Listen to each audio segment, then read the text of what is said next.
encontro de dois sofredores.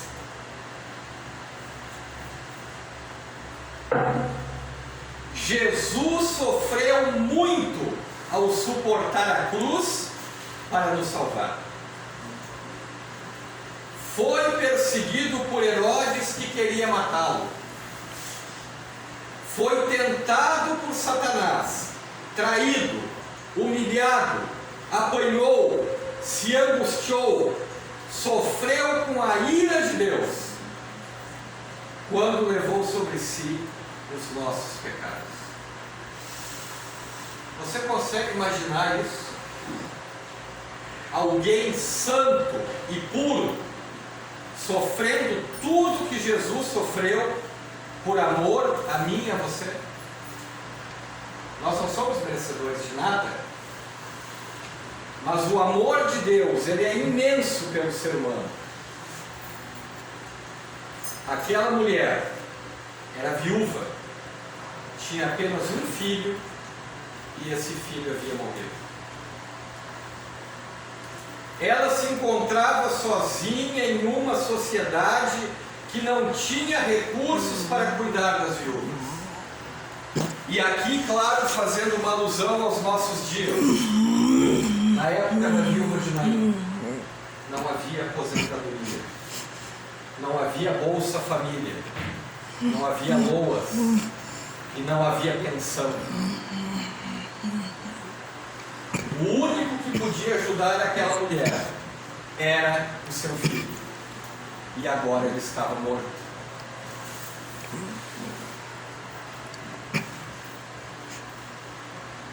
Não bastasse perder o marido, agora perde seu único filho.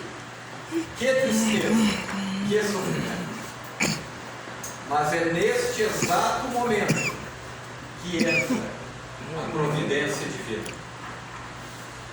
No momento de maior angústia, de maior dor na vida dessa mulher, aparece Deus, aparece o poder do Filho de Deus.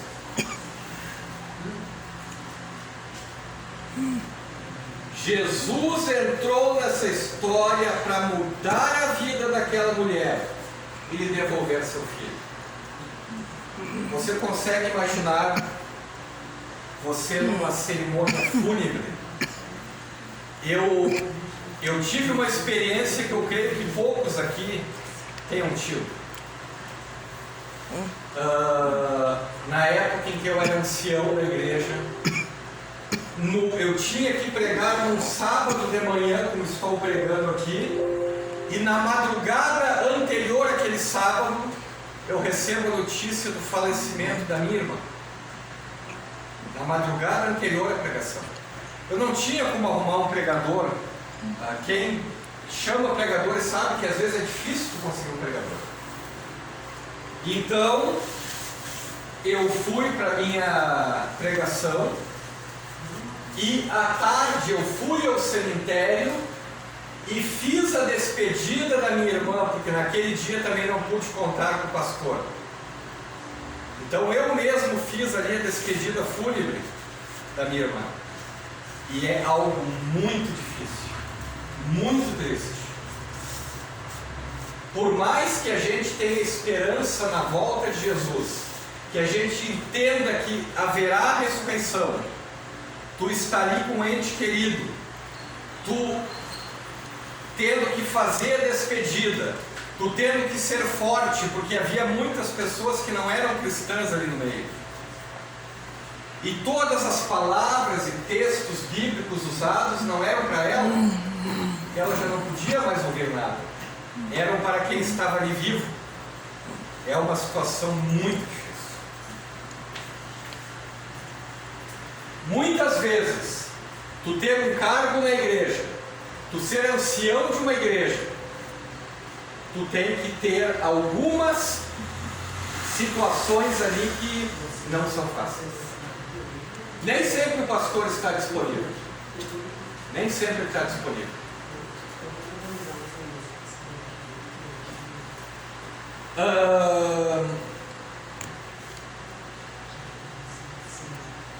Mas Jesus entrou nessa história para mudar a vida daquela mulher e lhe devolver seu filho. Jesus conhece nossas angústias, dores e sofrimentos, e mesmo não estando presente em pessoa, Ele também pode mudar a minha e a sua história. Amém. Acho que alguns aqui devem ter conhecido, não sei se a maioria, mas alguns, o pastor Schmidt. Quem conheceu? Ele tinha o costume de dizer assim: vamos dizer amém? Olhem que interessante. Jesus entrou no momento em que ela mais precisava.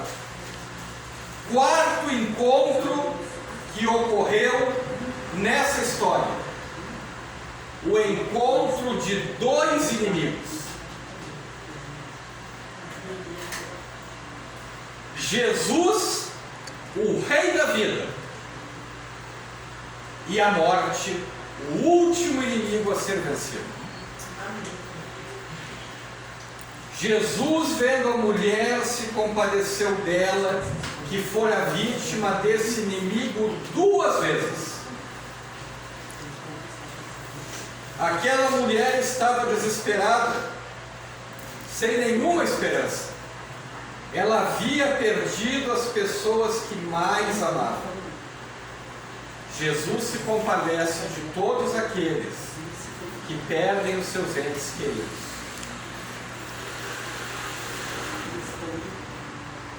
Imagine você passando por alguma situação difícil, complicada na sua vida. Talvez você não esteja passando pelo luto, mas talvez pela falta de emprego, talvez por um problema familiar, talvez por um problema de saúde na sua família. E você ouvir a voz de Jesus dizendo: não chore, eu estou aqui. Eu entrei na sua vida e vou mudar a sua história. Isso dá um alívio no coração, é um bálsamo para a alma. Não chore. E Jesus falou isso para aquela viúva. E hoje Ele também fala isso para mim e para você. Está difícil, eu sei que está difícil. Mas tudo vai mudar. Tudo vai mudar. Confie em mim, creia em mim. Hoje Jesus está dizendo para mim e para você: não chore, ainda há esperança. Amém. A esperança da ressurreição. A morte não é o fim. O encontro dos dois inimigos ficou registrado para que saibamos que Jesus é o vencedor sobre todos os seus inimigos. Amém.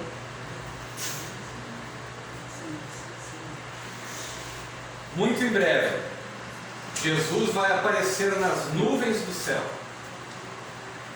e Ele vai declarar a vitória contra a morte. Infelizmente, meus irmãos, hoje nós vivemos em um mundo em que a morte está presente. Eu creio que praticamente todos que estão aqui, em algum momento já perderam um ente querido. E se não perderam, vão perder, infelizmente. Porque o salário do pecado é a morte. Nós não temos como escapar disso. Nós vivemos em um mundo dominado pelo pecado. E a desobediência lá atrás de Adão e Eva causou este mal terrível que hoje nós convivemos.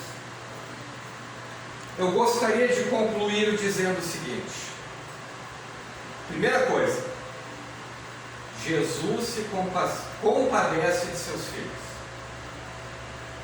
Por mais que você esteja passando por uma dificuldade, não importa qual o tamanho da dificuldade. Eu não conheço a maioria de vocês, conheço alguns, conheço o André, o Márcio, cadê o outro irmão lá do fundo, o Camilo, o Saul que gosta de pegar no meu pé, o Saul, que é o homem dos escritos de Ellen White. Amém. Se vocês tiverem qualquer dúvida sobre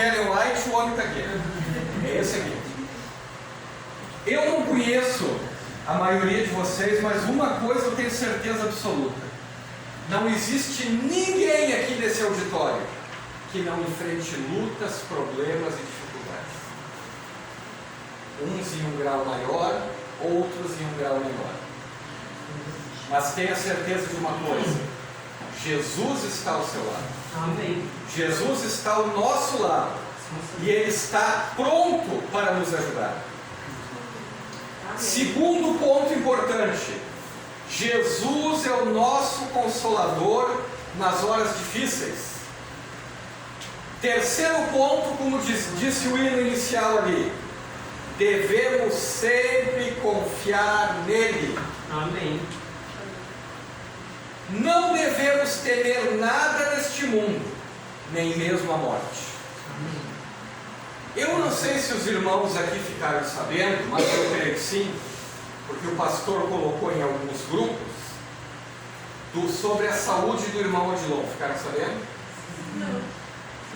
O irmão Odilon, a igreja que eu frequento hoje, a igreja do Jardim do Salso, ela só existe graças ao irmão Odilon.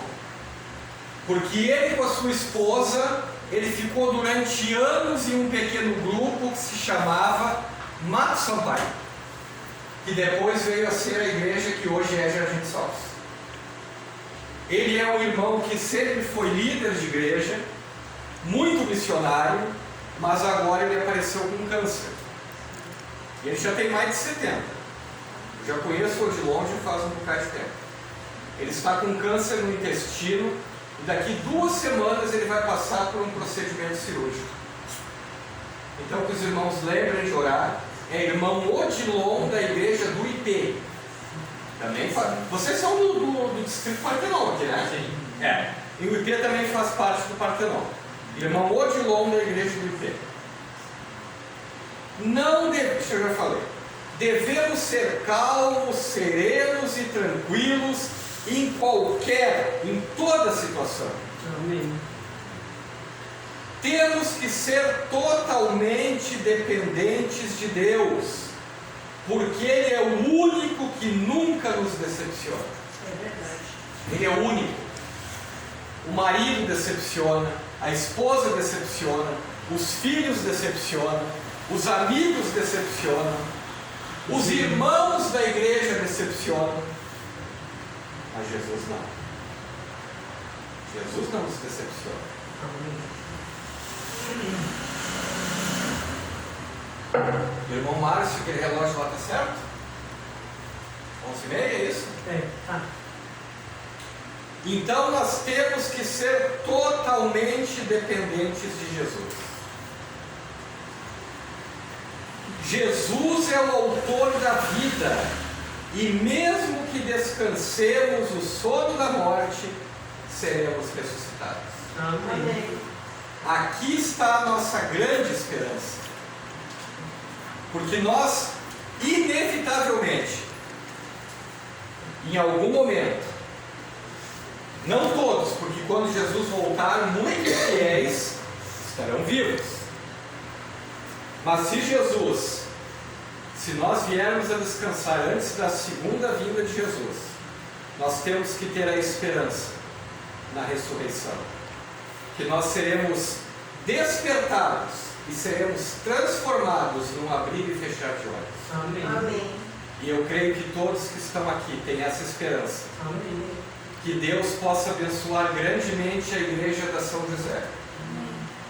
Eu venho pregando em algumas igrejas, e as nossas igrejas, de modo geral, elas estão assim com poucas pessoas. Mas vocês aqui estão em número bom até. Aqui tem mais gente que é Bom Jesus, mais gente que a igreja do Salso, 3 vezes mais irmãos que o Jardim Carvalho. Senhor. Aqui está muito bom. Amém. Muito bom. E eu tenho pregado nos sábados nessas igrejas aí. E hoje é feriado. Sim, feriado de carnaval. Muitos devem ter ido para a praia, devem ter ido Se voltar. aproveitar. Olha, aqui está muito bom. Muito bom mesmo. Deus seja louvado. Muitas vezes escola sabatina na Bom Jesus e no Salso, quando tem meia dúzia, está cheia. E vocês aqui no alto do morro da cruz. Eu até fiquei com certo medo, nós vínhamos vindo no aplicativo e o motorista, num determinado momento, acho que o carro 1.0, eu não tenho carro, mas eu creio que seja esse. Ele disse assim: eu vou ter que desligar o ar-condicionado porque o carro está perdendo força. Eu digo: meu pai amado, agora nós já temos na ponta do morro, vamos descer tudo de costa de novo. Aí ele desligou o ar-condicionado e o carro teve um pouquinho mais de força para subir. E aí nos deixou lá no final da rua. E eu conhecia aqui, mas eu nunca tinha pregado aqui. Mas eu já conhecia aqui. E eu digo: não é possível, não é aqui. Aí eu olhei o número 1900 e alguma coisa. Eu digo: não, moço, está errado. Eu tenho o número aqui 1197, é isso, né? E aí ele, naquela e tal, decidiu vir voltando. E eu, muito vagamente, lembrava daqui, não lembrava direito. Aí vi no caminho aquele garoto ali, que vinha vindo com a Bíblia. Eu digo: ó, estou no caminho certo. Está com a Bíblia, está indo naquele lado ali. Então a igreja é para cá. É um pouquinho difícil quando a gente não conhece bem o local, né? Eu não sei qual evento que teve aqui, mas algum evento que teve aqui embaixo, vocês têm um salão, não tem? Uma cozinha. Eu participei, mas aqui pregar eu não tinha pregado ainda. E Deus providenciou, acabou a irmã Simone tendo outro problema lá, enfim, e eu acabei vindo parar aqui.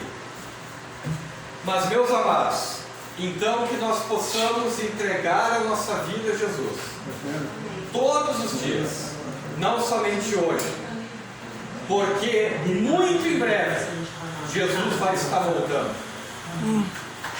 Esse é o meu desejo e a minha oração. Vou pedir lá para que as meninas coloquem, meninas, oi, o hino final aí, e ao som do louvor nos coloquemos de pé.